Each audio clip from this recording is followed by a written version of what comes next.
Support for this podcast comes to you from Darktrace. Cyber attackers are masters of disguise, and whether it's a sophisticated email attack, compromised cloud system, or even vulnerable IoT, Darktrace's AI can distinguish between legitimate activity and an emerging cyber threat, and fight back within seconds. This is MIT Technology Review. Beauty has always been one of society's greatest obsessions. And for as long as we've worshipped it, we've also found ways to change and enhance it. From makeup and clothes to airbrushing photos or a surgical nip and tuck. And now, AI. Snapchat just rolled out new picture and video filters. And this new trend we're seeing that has patients seeking out cosmetic procedures. Just last week, I had a patient come in and ask me for more of an anime eye, and she couldn't figure out why it's not possible. We built facial detection into the retouching engine. So if I select the model's lips, for example, I can isolate those and just give her just a little bit more of a smile. You may not realize it, but this technology is right at your fingertips, in the beauty filters on your phone and social media. The tech has gotten so good at detecting where your eyes, nose, and jawline are, it's easier than ever to adjust those features. With a simple swipe, you can tweak the arch of your eyebrow or tune the curve of your lips and construct your ideal image. It's possible there'll be 45 billion cameras in the world by next year, along with ever more ways to use AI to parse, tag, edit, and prioritize those images. Companies like Microsoft, NVIDIA, and Face++ have all publicly released products meant to gauge beauty in some way. There's even AI-driven systems that promise to look at images of your face to tell you how beautiful you are, or aren't, and what you can do about it. So we're showing you what the algorithm is looking for, and if you so wish to change it, you can, using these surgeries. But can anyone or anything be truly objective about beauty? Let's just say I've never seen a culturally sensitive beauty AI. And will this new wave of beauty enhancement leave our next generation with more insecurities than ever? There's a way that the filters are kind of detrimental to people's mental health and can be really crippling for some people because they're comparing themselves to that. I'm Jennifer Strong. In this episode, we look at the role of machines in shaping our standards of beauty and how those standards shape us.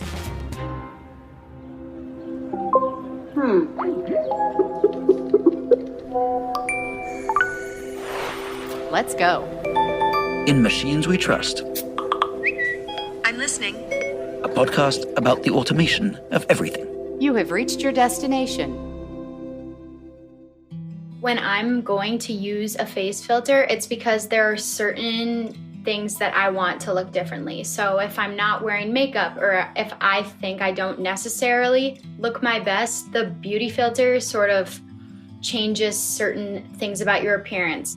Hi, I'm Veronica. I am 19 years old and I'm from Minnesota. I'm Sophia. I'm 15 and I'm also from Minnesota. They're sisters and avid users of social media. They use beauty filters to enhance how they look in photos. They're showing my producer, Tate Ryan Mosley, some of their favorites. Do I look like that? No, not one bit. Describe what makes you look different in that picture. It has these massive lashes that make my eyes look beautiful. My lips, triple the size, and my nose, tinier. My ideal filter, it is called the Naomi filter on Snapchat. It clears your skin and then makes your eyes huge. When did you start using them? Do you remember? 5th grade. I don't know. It was thing. more funny at first. It was kind of like a joke. People weren't trying to look good when they used the filters. I definitely was. 12-year-old girls having access to something that makes you not look like you're 12. Yeah. That's the coolest thing ever. Filters are explosively popular. Some are funny, like the one that put puppy ears and a fake nose on your face. Others are branded, geotagged, and there's artsy ones too. But hands down, the most common kind are beauty filters, which change the appearance of someone in a photo in an effort to make them more attractive, often by reshaping and recoloring their features. And the biggest fans are young girls.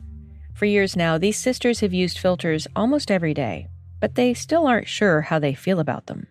With social media in general, it's impossible not to compare yourself to people. But I think that when people do use filters like that and they don't disclose it, I feel like that can cause people to become more insecure or more affected by it than they would on just a regular photo, because you're less appreciating like their natural beauty compared to the beauty that was like kind of formulated to make them look perfect. That's not normal. That's not a normal body. We feel so pretty in them. And it's like, why? There's a somewhat of a validation when you're meeting that standard, even if it's only for like a picture. About 15 years ago, I was an eager young graduate student, and I spent a lot of time teaching. I really liked This is Rhue Engeln, a professor of psychology at Northwestern University, giving a TEDx talk. And the more I listened to my female students, the more I picked up on something troubling. These bright, talented young women were spending alarming amounts of time thinking about, talking about, trying to modify their physical appearance. Now, our perceptions of beauty are complicated. They have deep evolutionary roots. From a scientific perspective, beauty is not just desirable, but also rare. She went on to study this problem. She interviewed women on how they were affected by constantly seeing images of unrealistic beauty standards. And what she found was unexpected. Women know that the women they see in these images aren't representative of the general population of women. They are very aware that in the real world, nobody actually looks like this. It doesn't seem to matter. Knowing better isn't enough. The same woman who said this, for example, this body type is unrealistically skinny and her ribs are showing, and you're kind of like, yeah, right on. She followed it up with, I feel like I want to be like that. Engeln gave her talk in 2013, well before AI beauty filters. And these days, we're not just seeing professionally photoshopped models in magazines, but photos of ourselves and our friends that have been retouched by algorithms. And it's fueling an entirely new industry. We realize that there's a demand for learning how to correctly edit faces. And from that, we realize there's also a demand in assessing faces to understand what makes a face attractive or to better understand what changes will make a face look better, essentially. Shafee Hassan is the founder of Qoves Studio. It's just one of a number of new companies using neural networks to recognize things in people's faces that could be deemed unattractive. He's a structural engineer by training, which he says informs his work. And these flaws show up time and time again. They're very common in certain ethnicities and they're less common in others. And a computer can detect that really accurately because the pixel values, the color values are very similar regardless of where you're looking at it or what section of the face it's from. Researchers believe social media giants like Facebook, Instagram, and TikTok all use algorithms that measure the attractiveness of a face. Determine or predetermine if a piece of content is going to be successful or not, and then further push that content to a greater population of users. To date, none have confirmed this. What we do know from reporting by The Intercept is that TikTok asked its content moderators to suppress videos with people they deemed unattractive, poor, or to have a disability. A TikTok spokesperson said those rules were a, quote, early blunt attempt at preventing bullying and no longer in place. And this is where companies like Hassan's come in. From his perspective, arguing about whether it's right or wrong to promote and suppress images of people based on their looks is kind of beside the point. He says this system is the reality, and facial features impact social status, professional prospects, and income. But he thinks his company can make that process more transparent. So we're showing you what the algorithm is looking for, and if you so wish to change it, you can, using these surgeries. And that's also something we provide as well. We provide ways, solutions, and it doesn't even have to be cosmetic. Sleep can improve your under-eye contours, which a beauty algorithm may penalize you by like 0.5 of a mark. You heard that right. Surgeries, to help people embody what they think machines are looking for. His YouTube channel focuses on just that, with videos that get more than 1 million views, like this one. Welcome to the first episode of Defining Beauty, where I attempt to explore what makes a face attractive in the most objective way possible.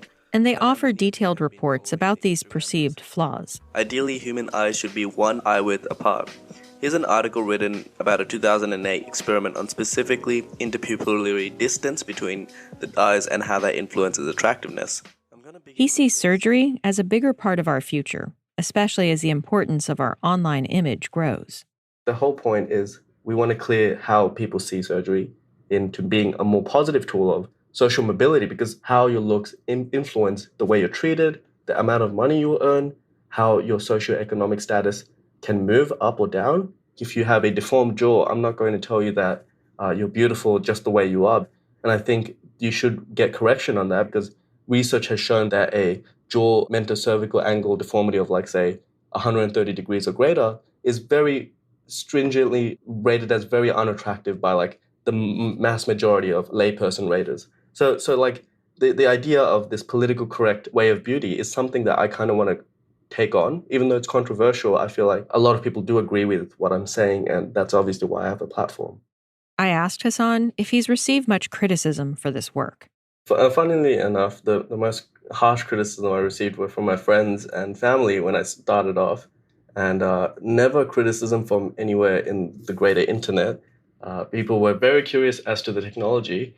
It does raise some concerns about privacy, but obviously we do our best to keep everything as secure as possible. It does raise some concerns about, I suppose, an overarching sense of control, telling people that this is wrong with your face, blah, blah, blah. But beauty algorithms have come under severe criticism for perpetuating racism and ageism.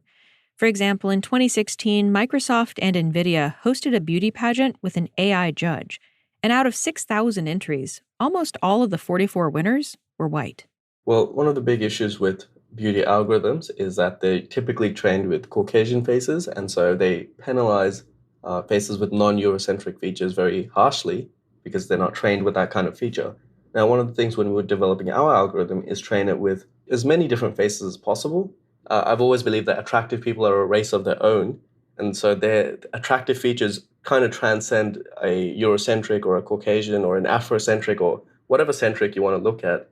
Sharp jaws, sharp cheekbones, lean facial fat. Like, this isn't a Eurocentric thing. This is just a biology thing. And Hassan takes his inspiration from the deeply dystopian 90s film Gattaca. In a society where success is determined by science, divided by the standards of perfection.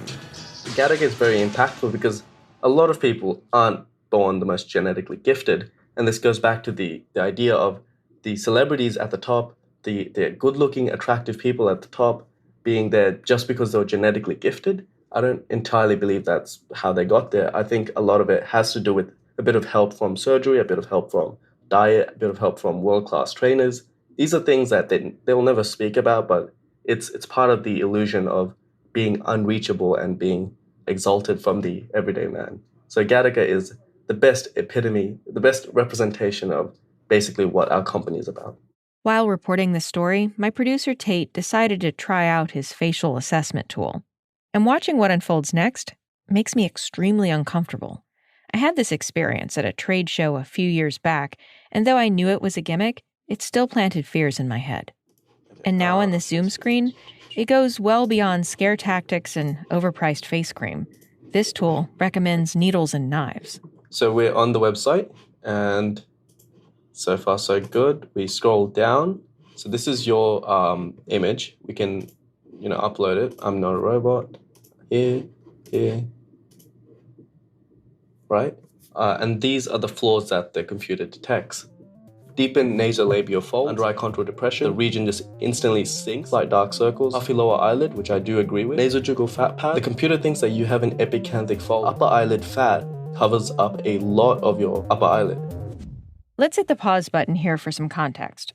However weird it is for me to describe my friend and colleague this way, you can't see Tate. So, with her permission, here we go. She's tall, blonde, has these big blue eyes, strong cheekbones, and a giant smile. She's young, too, is in double digits younger than I am, and as far as those genetics go, she's the daughter of a pro athlete. But we're hearing recommendations on what she can do to fix her supposed flaws, including different types of plastic surgery. And I can't help but think how harshly this tool might judge the rest of us, especially someone who isn't young and white. We're going to take a short break, but first, our friends over at the Financial Times have relaunched their podcast, Tectonic. Find out how a device like your Fitbit might be the first to know you've got COVID, or what antitrust laws mean for a smoked fish specialist. Innovation editor John Thornhill takes us into emergency rooms, cruise ships, and classrooms to explore how tech has reshaped our world and what that means for us. All 5 episodes are available now wherever you get your podcasts. Just search Tectonic. We'll be right back after this.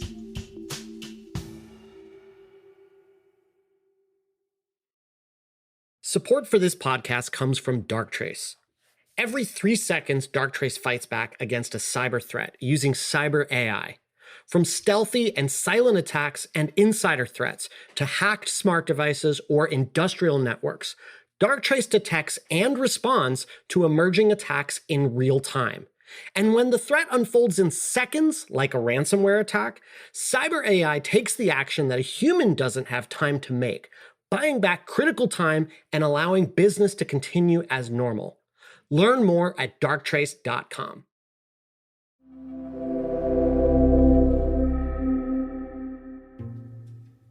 What does it mean to take already flawed standards of beauty, largely imposed upon us by ourselves, and instead hand this mess off to algorithms that are even more flawed, littered with bias, and that further reinforce Eurocentric features as the definition of what's beautiful? Whether that's an Instagram filter making eyes larger, skin smoother, and jawline sharper, or software pointing out how your features miss the standardized mark. And so we called up a researcher who investigates how technology impacts the choices we make. And I was looking at the facial recognition tools that were out there to try to better understand the pictures. And that's when I realized that there were scoring algorithms for beauty. Lauren Rhue is a professor at the University of Maryland School of Business. And I thought, that seems impossible. Beauty is completely in the eye of the beholder. There's all these different cultural standards that have to do with beauty. How can you train an algorithm to determine whether or not someone is beautiful? This type of scoring is different from what Hassan does, but both apply the same technology. Well, you upload a picture and on a score of 0 to 100, it'll tell you how beautiful this person is. They actually, the paper that I'm writing, it's looking at Face++, and they divide it into a male score and a female score. So women think this person is beautiful, 85 out of 100, whereas men think maybe she's 90 out of 100. It's mostly unclear which companies use beauty scoring algorithms, but for those that want to, they're easily up for sale. For example, one of the largest players in this, Face++, owned by Chinese tech unicorn Megvii, their beauty scoring feature is available as part of their face recognition system. Instagram and Facebook have denied using such algorithms. TikTok and Snapchat declined to comment. But Rhue says just the recommendation algorithms themselves often end up gauging attractiveness regardless of whether they're intended to.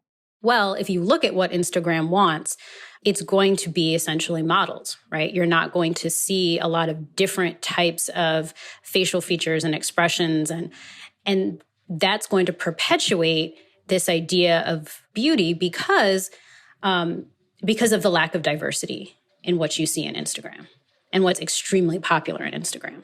In other words, the pictures judged to be most beautiful by users get the most likes, and that's what gets recommended to others. We're narrowing the types of pictures that are available to everybody.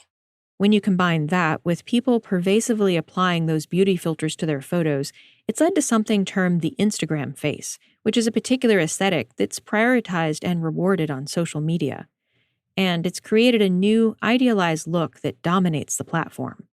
I understand it's more of an entertainment value as to why we have beauty filters, but our choice of beauty filters is definitely informed by the culture, right? Informed by what the beauty standards are, and a lot of times they're Eurocentric beauty standards. And you can see that with some of the facial recognition issues that have continued to crop up. So the fact that on Zoom, people with very dark skin can literally, their skin gets lost. For Asian faces, that their eyes weren't originally seen by cameras, right? And so the fact that a lot of the beauty filters are there to make your eyes look larger. And part of it's that that's what people want. And that's where I think the chicken and the egg comes in, is that how are you going to expand the idea of beauty away from just Eurocentric standards of beauty if we see these beauty filters that perpetuate certain characteristics as more attractive than others. Social media is well known to be exclusionary, as is the beauty industry, but so is AI. I became interested, of course, to see if you could see these cultural biases in the algorithms, and of course, you can. Let's just say I've never seen a culturally sensitive beauty AI. Rhue's research found that women with lighter skin and hair were consistently rated as more attractive than women with darker skin and hair. And filters, too, which use facial detection, are likely to have some racial bias built in, and the consequences go well beyond the digital world.